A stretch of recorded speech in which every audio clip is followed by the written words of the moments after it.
La historia nos lo presenta como un cortesano hábil y un político sin escrúpulos que llegó a alcanzar las más altas cimas del poder en la Inglaterra de inicios del siglo XVII. Hay quien ha dicho de él que es el verdadero escritor de todas las obras de nada más y nada menos que de William Shakespeare. Pero lo que sí podemos afirmar es que fue un visionario de la ciencia y de la técnica, un hombre que sentó las bases del empirismo y ayudó a desarrollar el método que haría progresar al hombre. Hoy vamos a estudiar la figura del filósofo y político inglés Francis Bacon.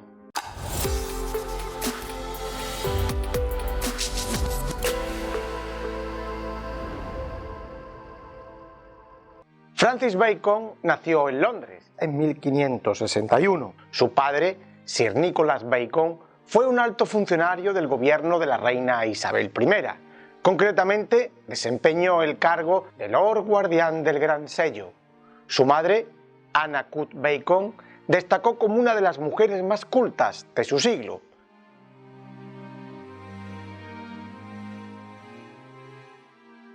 Durante sus primeros años, su educación estuvo a cargo de sus padres, quienes seguramente asignaron al pequeño preceptores de prestigio, hasta que cumplió los 13 años e ingresó en el famoso Trinity College de Cambridge, en el que pasaría los siguientes 3 años.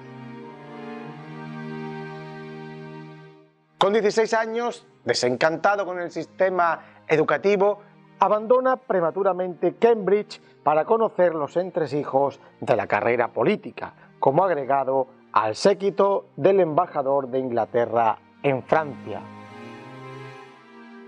Allí enriqueció ampliamente su cultura y conoció de primera mano los asuntos del poder político.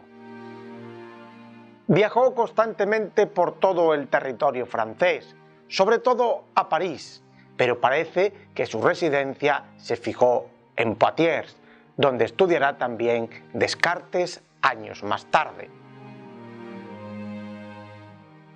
La muerte de su padre en 1579 provoca el regreso de Bacon para hacerse cargo de los negocios familiares.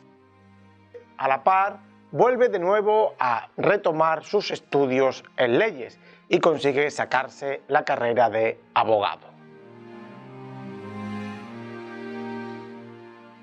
Su aventura política comienza de verdad a los 24 años, cuando es elegido representante de la Cámara de los Comunes, aunque el éxito le tardaría en llegar. Perteneció al famoso Círculo del Conde de Essex, que a pesar de ser uno de los favoritos de la reina, terminará siendo ejecutado en 1601. Su suerte política cambiará con la muerte de la reina Isabel I y la subida al trono de Jacobo I, con quien obtendrá títulos nobiliarios y cargos políticos como Lord Guardián del Sello o Lord Canciller, siendo uno de los hombres más poderosos del país.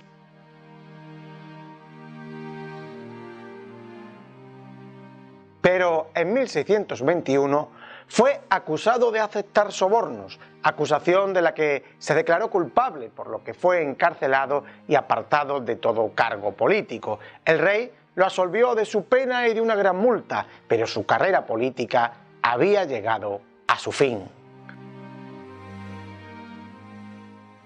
Murió 5 años después, en 1626, en Middlesex.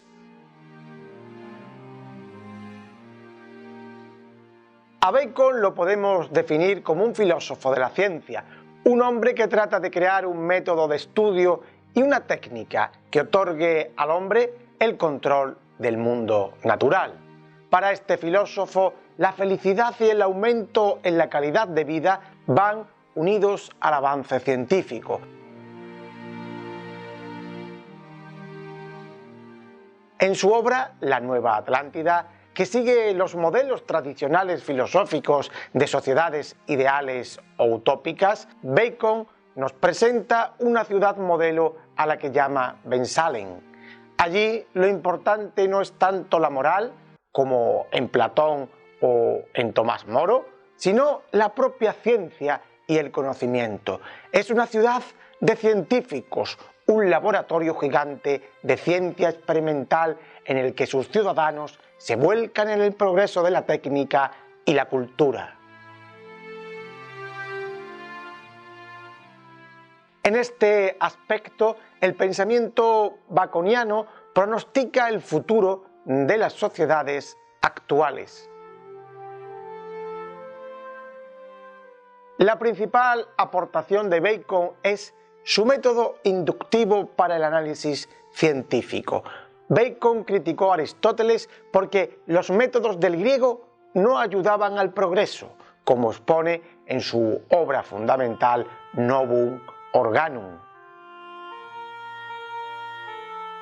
La lógica aristotélica, dirá el inglés, solo tiene valor en las disputas y en la oratoria. Está alejada de la realidad útil y no permite desarrollar el procedimiento técnico. Pero Bacon no consigue romper del todo con Aristóteles. Digamos que es el gran reformador del Estagirita. Bacon se centra en atacar los silogismos que no aportan nada al conocimiento, pues se quedan en pura forma, y en identificar cuáles son los errores o prejuicios que se deben combatir. Es decir, los obstáculos que ha de vencer la ciencia para alcanzar el progreso, a los que clasifica en 4 tipos, a los que llama ídolos. En primer lugar están los ídolos de la tribu, que surgen por nuestros sentidos y también por la razón al tratar de acomodar la realidad a nuestro entendimiento. Digamos que son algo así como debilidades del propio género humano. Luego están los ídolos de la caverna, que son los errores personales que cada uno tiene por su origen, formación, personalidad, etc. En tercer lugar están los ídolos del foro, que emanan del carácter social del ser humano. Estos son producidos principalmente por el lenguaje, porque hay una dependencia excesiva del lenguaje.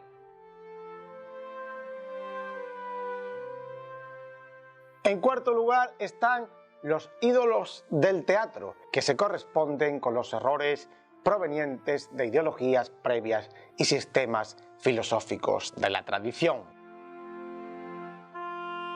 Pero, ¿en qué consiste el método inductivo de Francis Bacon? Bacon parte de que todo lo que debemos conocer tiene que ser a través de los sentidos, con la experiencia. De ahí que sea para muchos el gran padre del empirismo moderno y del empirismo inglés.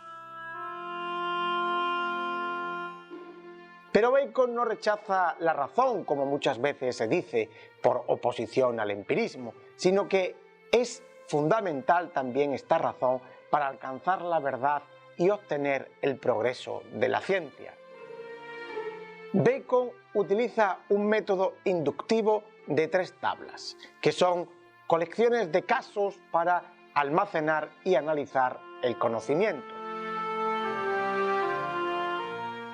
La primera tabla es la llamada tabla de presencia. En ella se recogen los casos donde se manifiesta el fenómeno en la naturaleza. Bacon pone de ejemplo el calor y le agrega más de 20 casos. El calor se encuentra en los rayos del sol, el calor se muestra en los volcanes, en la tierra, en las cavernas, en la cal viva, etc. Va clasificando el calor en cada parte de esta tabla.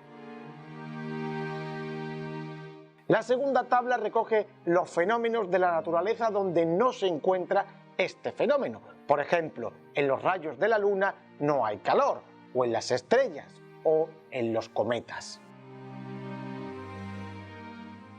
La tercera tabla recoge los grados de intensidad con que aparecen los fenómenos, o con que aparece aquí concretamente el fenómeno del calor.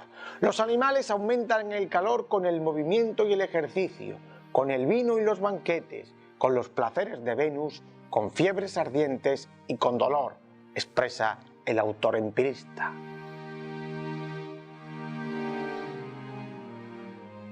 El método inductivo parte entonces de los casos particulares para llegar al descubrimiento de las formas o leyes de los fenómenos naturales, de lo particular hacia lo general.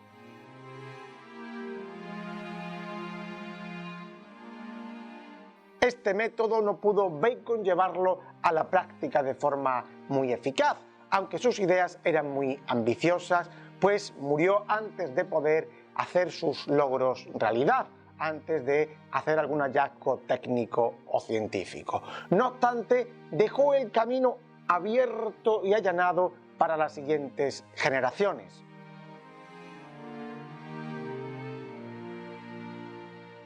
Bacon escribió también obras de carácter moral en la primera parte de su vida, los famosos ensayos sobre moral y política, que son el inicio del género ensayístico en Inglaterra, en la línea de Montaigne, pero están basados en obras de pensadores antiguos y no aportan en sí nuevos conceptos a la historia de la filosofía. En cuanto a su postura religiosa, digamos que fue creyente, aunque hizo una clara separación entre filosofía y religión. Recordamos que su madre era una ferviente calvinista.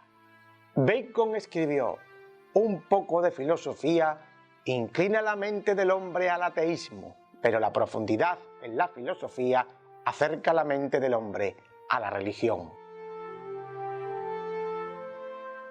Para él, detrás del mundo aparente se encuentra la presencia divina, afirmando también que antes creería en todas las fábulas de la leyenda, del Talmud y del Corán, que pensar que esta realidad universal no tiene una mente.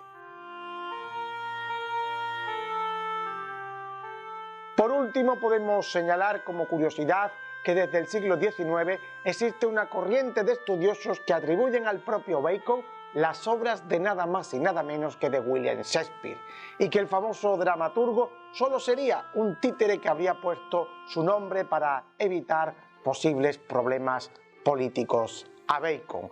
Esta teoría ha perdido fuerza en la actualidad y tiene en sí poca credibilidad por parte de los expertos, de los estudiosos. En resumen, podemos afirmar que Bacon fue un adelantado a su tiempo, un hombre que se percató del poder que la ciencia puede darle al hombre para controlar la naturaleza y que entendió que el principal problema a resolver para alcanzarla era la obtención de un método válido de investigación que nos permitiera ir creando adelantos técnicos y científicos. Ese método, con algunas modificaciones, forma parte del actual método hipotético deductivo que emplea hoy la ciencia y que tantos progresos técnicos ha conseguido para el ser humano. Pues hasta aquí, amigos, nuestro peregrinaje de hoy por la filosofía, concretamente por la filosofía empírica inglesa. Recuerda que tenemos cientos de vídeos en el canal para seguir aprendiendo. Ya sabes, si te ha gustado nuestro programa, déjanos un like, suscríbete a nuestro canal, comenta y comparte.